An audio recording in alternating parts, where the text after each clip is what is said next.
threefold social organism, democracy, and socialism. One of the significant issues that has been transformed by the catastrophe of the Great War is that of democracy. Anybody with an open mind for historical change ought to see that inevitably democracy must permeate the various nationalities completely. The worldwide catastrophe has also shown that the factions opposing democracy have no future. Everything anti-democratic has brought on its own destruction. Advocates of anti-democratic institutions should not forget what reality has demonstrated with torrents of blood. The question of how to make democracy a reality requires that adherents take a stand not previously possible in the same way. Before the social movement entered its present historical stage, it could still be considered in a different way. But now we must ask, quote, how can the social movement be incorporated into democratic life? Close quote. It is not just a matter of promoting vague political ideals or demands, nor of shaping political ideals as a result of that which one-sided interest groups understandably raise as demands. A true understanding of the social organism becomes more necessary with every passing day. The servants of capitalism were not alone in their apprehension when they considered the consequences of the social wave threatening to inundate contemporary life. In addition to a majority of self-centered individuals, a few honest persons recognized in the precise shape assumed by this wave a danger to true democracy. When spiritual life, even in practical affairs, comes to be seen as an ideological superstructure of economic life, how will a genuine unfolding of human individuality be possible? For it has become such a superstructure in the thinking of those who want to make a social form of life dependent upon humanity's adopting a materialistic view of history. If it does not make possible the free unfolding of human individuality, socialism will not be able to liberate culture from its capitalistic prison, but rather it will bring death with no hope of revival. If one judges the demands made by the social movement not in accordance with the interests that have resulted from its earlier stages, but rather as an historical necessity that is not to be avoided, a very grave question emerges. How can these demands of the movement be accomplished without suppressing human talent or creativity, the free unfolding of which determines the extent and future of human development? In a social order founded upon a capitalist economy, democratization was something entirely different from what it must be in an order imbued with social impulses. Ever more urgent is the need to seek possibilities of developing the life of the human spirit together with social impulses. One should not allow oneself to be hypnotized by the dogma, socialism in the economy will generate on its own a healthy spiritual cultural life as a superstructure. An economy standing alone, without constant fertilization by a cultural life, founded on free human individuality, cannot continue to develop, and becomes rigid. Only those immersed in such a dogma can fail to understand this. That quality of human individuality which must creatively influence and direct the social life has to be wrought from the very essence of human nature through impulses that economic life cannot produce. Economics are the foundation of human existence, but human spirit rises above it. Economic forces are confined within much narrower boundaries than human nature as a whole. As obvious as this may seem for the comprehension of the individual, it has not been assimilated by contemporary thinking. More and more, public opinion, and above all public action, reveal a trend of thought that resists this self-evident truth. Men become accustomed to certain conditions, and come to demand modes of existence that would seem impossible to them if they truly wanted to think about it. By deadening their sensibilities to this contradiction, they conceal it from themselves, and are thus able to live with it. A significant fact of life reveals itself in this contradiction. Our innate powers of judgment and feeling, which should be developed through a healthy nurturing of cultural life, do not find their way into our modern social institutions. These institutions then smother the free development of the individual. This suppression makes itself felt from two sides, from that of the state and from that of the economy. Consciously or unconsciously, we fight against the oppression. Here lies the real cause underlying the social demands being raised. What lives in these demands is like a wave driven along the surface, hiding what really is at work in the depths.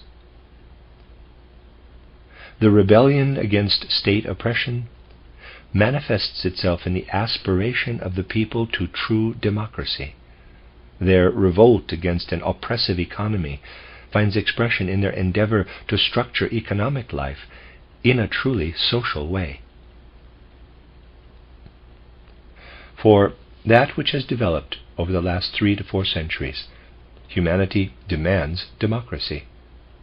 If democracy is to become a reality, then it must be built upon those forces in human nature that actually unfold themselves democratically.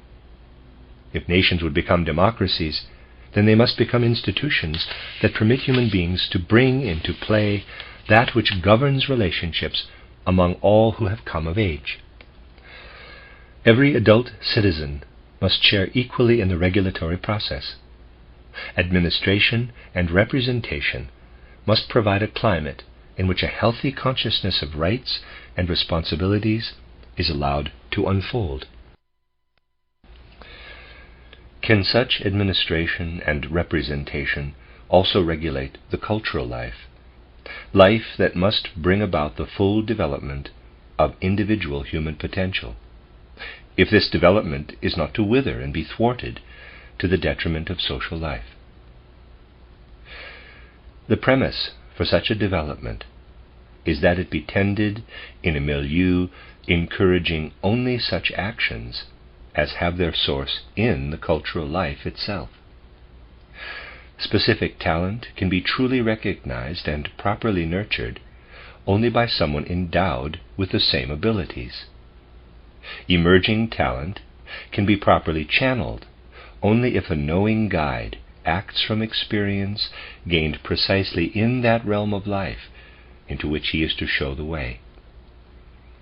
The proper nurture of a socially sound community requires individuals who, through their own experience, have acquired intimate knowledge of the various branches of life, and who have cultivated within themselves the ability to explain their experience to those who need to know. Think for a moment about the socially most significant branch of cultural life, schools on every level. Is it not true that development of individual human capacities and their preparation for life in a particular field can best be guided by that teacher who has personal experience in that field? Or can social renewal ever take place if the criterion for hiring such teachers is something other than their own individual capabilities? Democratic sentiments can relate only to that which each adult has in common with every other adult. It is impossible to find within democratic processes a regulatory function for matters that lie entirely within the domain of the individual. If true democracy is to become a reality, then one must exclude from its province everything that belongs in the domain of the individual. Within the province of democracy and the administrative establishments growing out of it, no impulse directing the free flow of individual human talent can arise. Democracy has to declare its impotence to provide such an impulse if it wants to be a true democracy. If a true democracy is to be formed out of the state that has existed heretofore, then one must remove from it and deliver to full regulation, self-regulation, all those matters for which only the individual development of each particular person can manifest the right impulses. Such matters cannot be regulated just because a person is of age and is a citizen. The social relationships that every adult is competent to judge are the legal relationships between one person and another. At the same time, they represent conditions of life that can maintain their social character only because, in democratic institutions, they manifest the collective will, a composite of equal individual human wills working together. By contrast, the collective will cannot express what is to arise from individual human abilities. Here institutions must function so as to allow the individual to achieve full expression. In a way, the human being might be compared to a natural landscape. One cannot cultivate and manage an expanse of land without considering its different aspects. The nature of each part must be studied, so that one can learn what it might produce. Thus, in the realm of culture, individual initiative based on individual capabilities must become socially effective. Cultural life may not be determined through the will of all. Within the realm of culture, this universal will becomes antisocial because it deprives the community of the fruits that individual human capabilities can provide. Thus, self-administration of the cultural life is the only way to promote individual abilities. Only through self-administration will conditions exist that give rise not to a universal will that suppresses the fruitfulness of the individual for social life, but rather a condition in which individual human accomplishments can be taken up into the life of the whole for its benefit.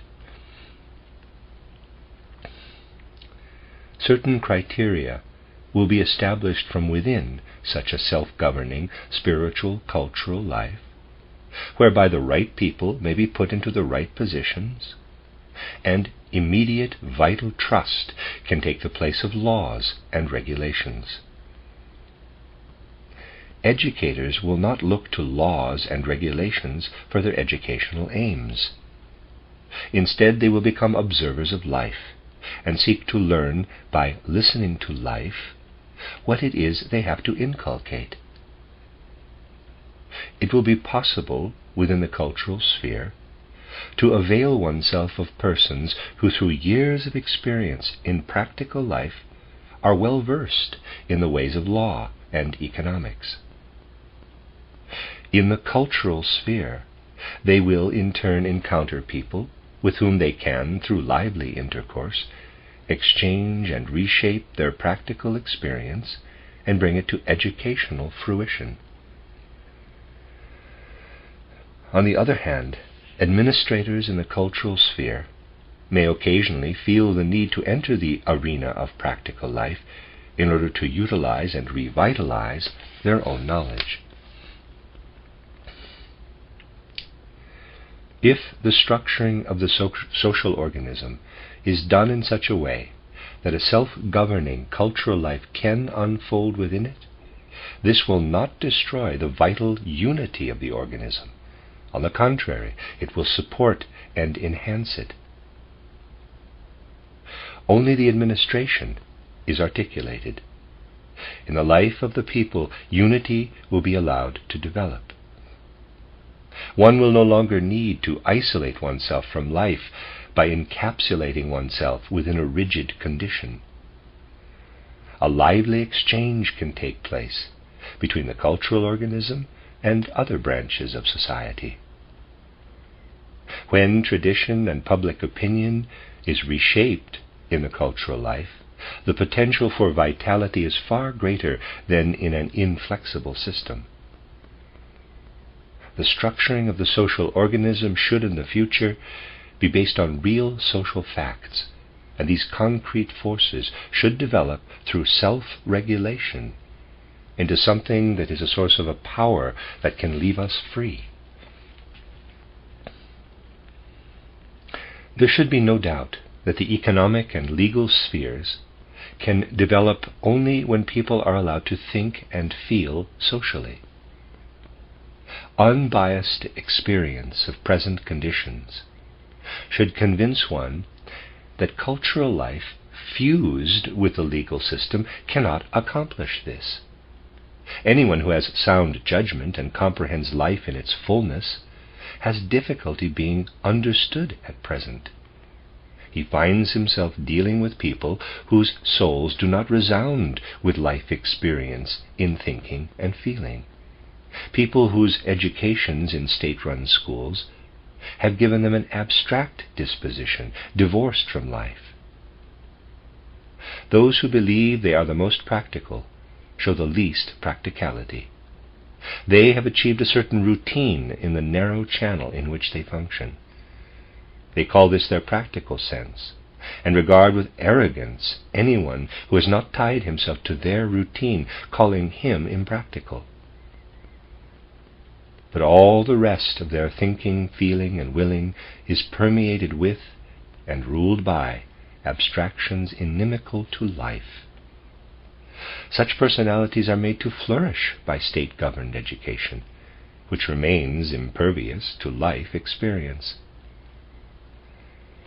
All that can enter into this kind of education, allowed to act exclusively, is the abstract thinking and feeling that is accessible to every adult apart from any special experience. This is the reason why in so many quarters social needs meet with so little understanding. Even the origins of social sensibilities show themselves to be inadequate to the demands of the social organism. One thinks many people are calling for a restructuring of society. Let one come to meet them and create laws and ordinances. But the restructuring of society cannot be accomplished that way. Today's needs are such that their fulfillment cannot be found in a temporary transfer of power. The quote-unquote social question has reached the surface of humanity's historical evolution and will remain there now forever. It will demand new ways of thinking and feeling that presuppose a living intercourse between the cultural sphere and life as a whole. To socialize only to be done with it once and for all will not be possible. The effort has to be renewed constantly, or rather, social life will have to be subject to a constant process of socialization. The unsocial, often even antisocial, feelings of those who claim to be today's socialist thinkers stem from the cultural life of an earlier era, especially as it is manifested in the educational system. This spiritual cultural sphere, alienated from life itself, has called forth a twisted notion of spiritual life. Broad segments of the populace believe that the genuine human impulses reside within economic forms. According to them, cultural life is nothing but a quote-unquote superstructure, with its foundations in the economy, an ideology arising from a particular mode of economic activity. This view has been adopted, consciously or unconsciously, by almost the entire working class, the bearers of the social demands of the age. This working class, developed during an age in which spiritual culture has foregone the attempt to find a direction and a goal of itself, an age in which the outward social form this spiritual culture has adopted is the result of political and economic life. Only self-administration can rescue the spiritual cultural life from its present condition. Yoked firmly to the economy by the capitalistic system and technology, the proletariat now believes that mere organization of economic life will necessarily bring about, quote-unquote, by itself, the needed reforms in the legal and cultural domain as well. The working class was obliged to experience how modern cultural life had become a mere adjunct to political and economic life, and so they formed the opinion that all cultural life must be such an appendage. If, in truth, they could see this dismal concept embodied within a social organism, it would be a bitter disappointment actually to discover that a cultural life arising from a social reform based on economic principles alone would lead to even more dire and pitiful conditions than the present ones. The proletariat will have to struggle through to the insight that the present situation cannot be improved through a mere reorganization of the economy, but only through separation of the cultural and legal spheres from the economic, thus creating a healthy threefold social organism. The proletarian movement will find the right track only when its members cease to reiterate, quote, modern economic life created a cultural and a legal sphere which have an asocial effect. It is time for an economic change, which in turn will generate from within itself brand new cultural and legal forms. Close quote. The proletarian movement will succeed only when its members can say, quote, modern culture has led to an economic system that can be transformed only when both the cultural and legal spheres are separated from it and are released to their own administration. Close quote. For this modern cultural life has led to a situation in which everything non-economic is dependent on the economy. The healing processes can start only with the elimination of this dependency, and not with an even greater subjection.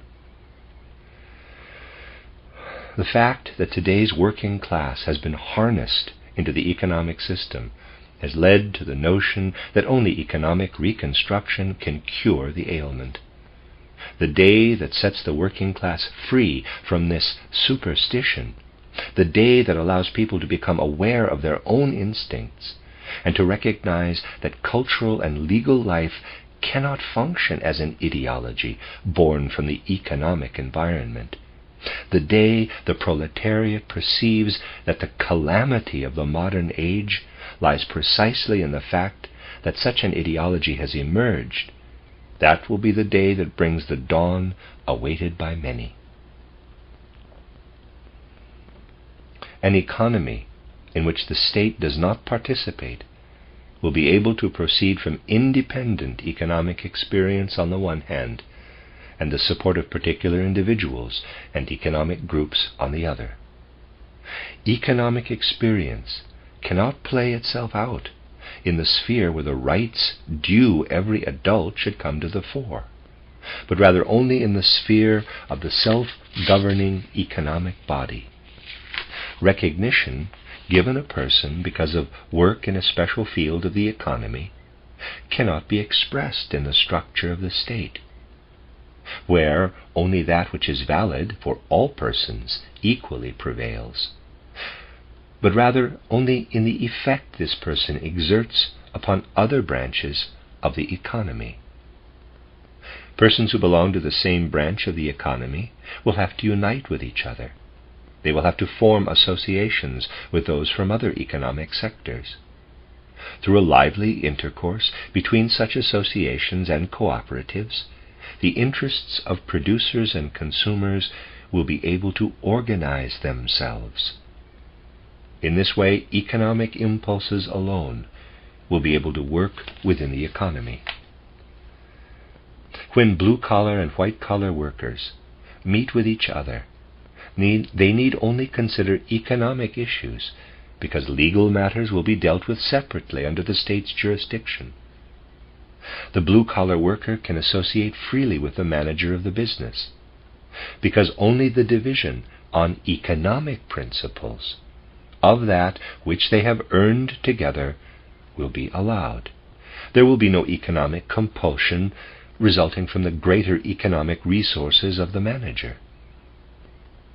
The associative structuring of the economic body will place the blue-collar worker's contractual relationship to the business manager in a totally different light. Up to now, he has been forced to fight against the interests of the business manager, but in his new associative role, he will share in the fruits of production.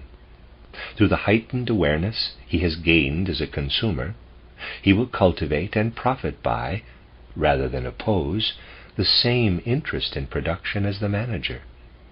This can never happen in an economy the aim of which is the profitability of capital assets.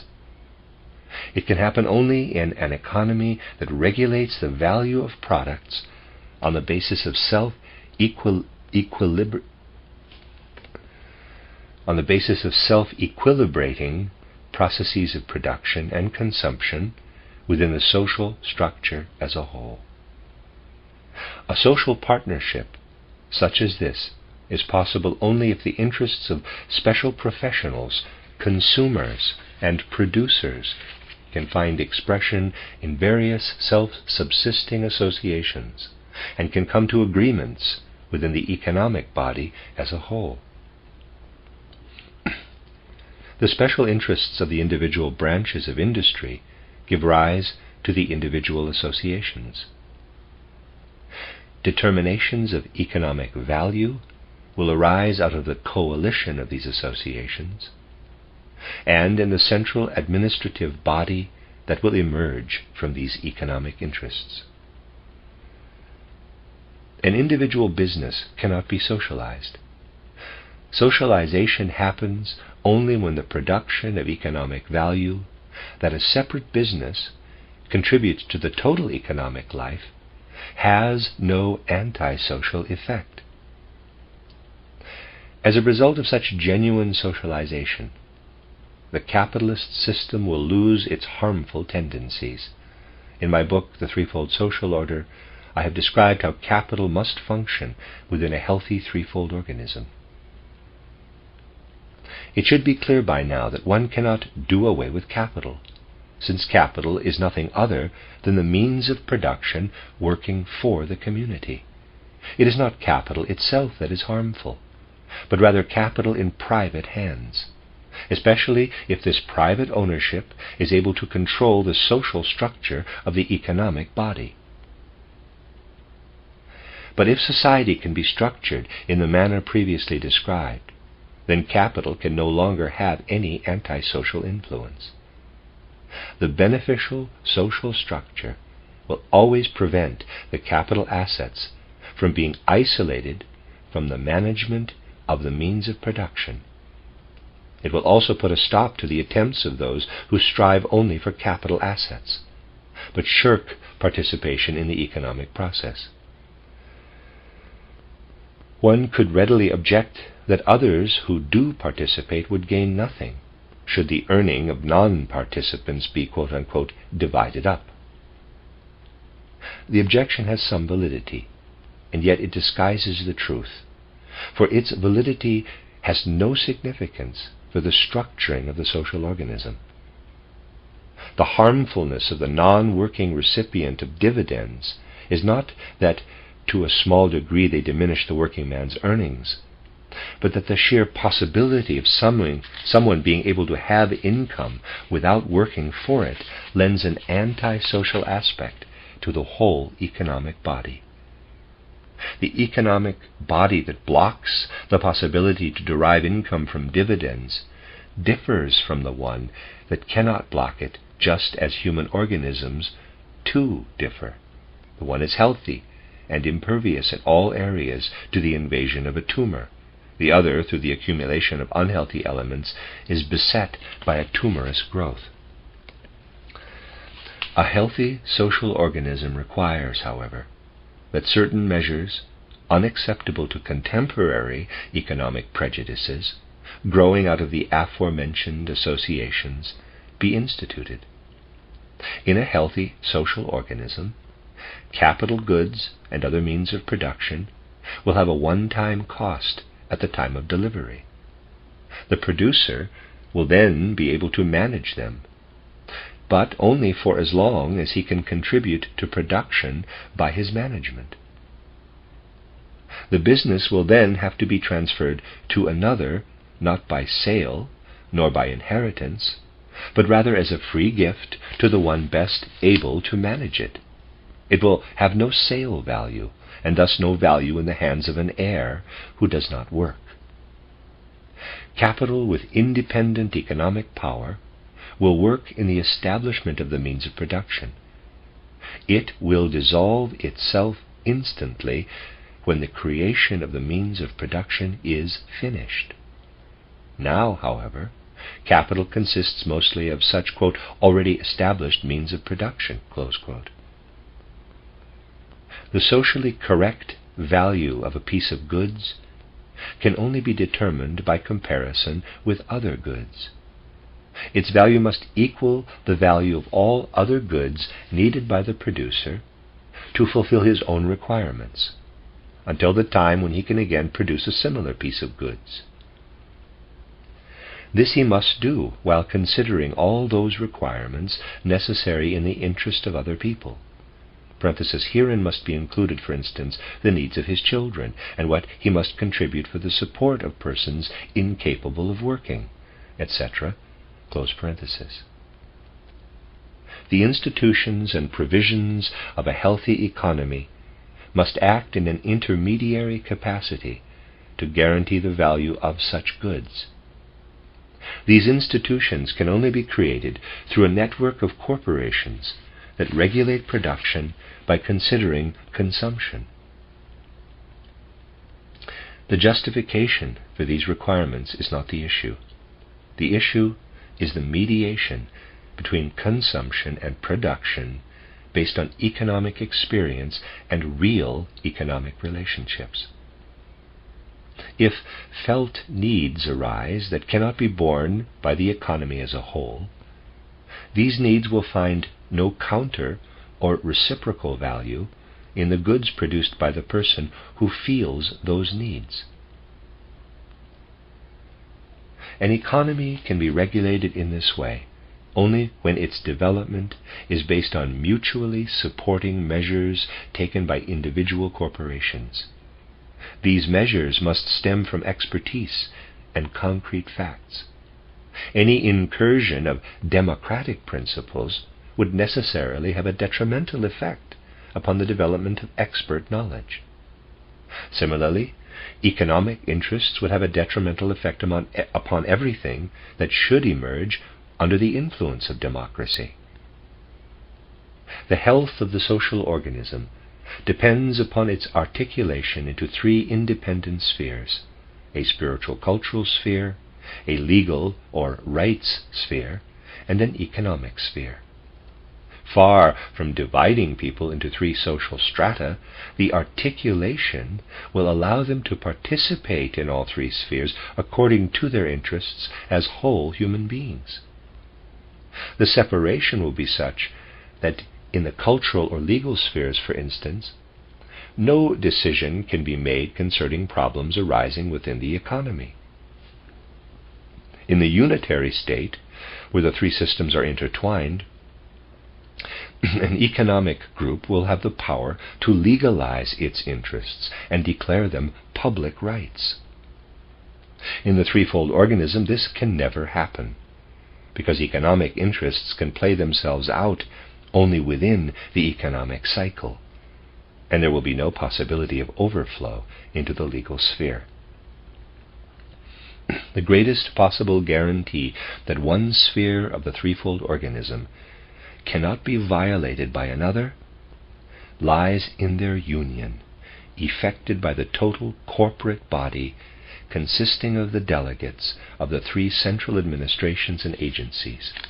For these central administrative committees will have to deal with actual developments within their own spheres.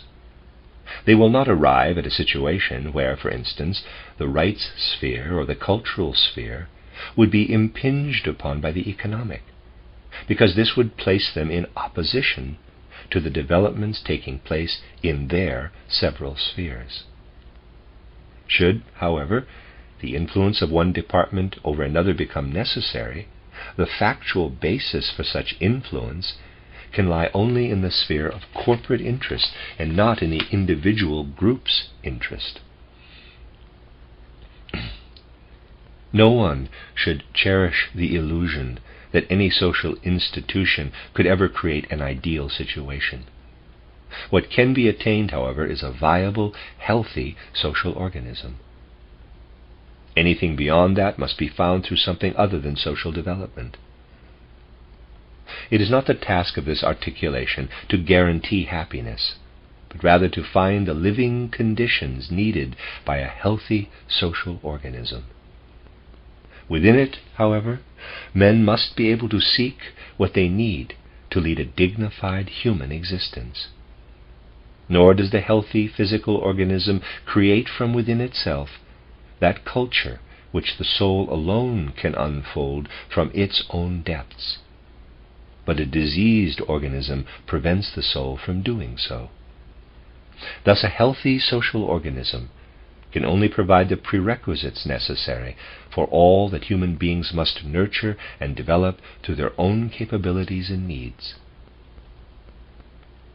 Anyone who describes as utopian or as mere ideology what reveals itself to be a guideline for social development and wants to leave everything to evolution resembles a person who becomes indisposed because he sits in an unventilated room and refuses to open a window while waiting for the stale air to renew itself. The merger of cultural life and economics with the state would rob democracy of its real foundations. Anyone desiring genuine democracy will insist on granting the cultural and the economic spheres self-determination.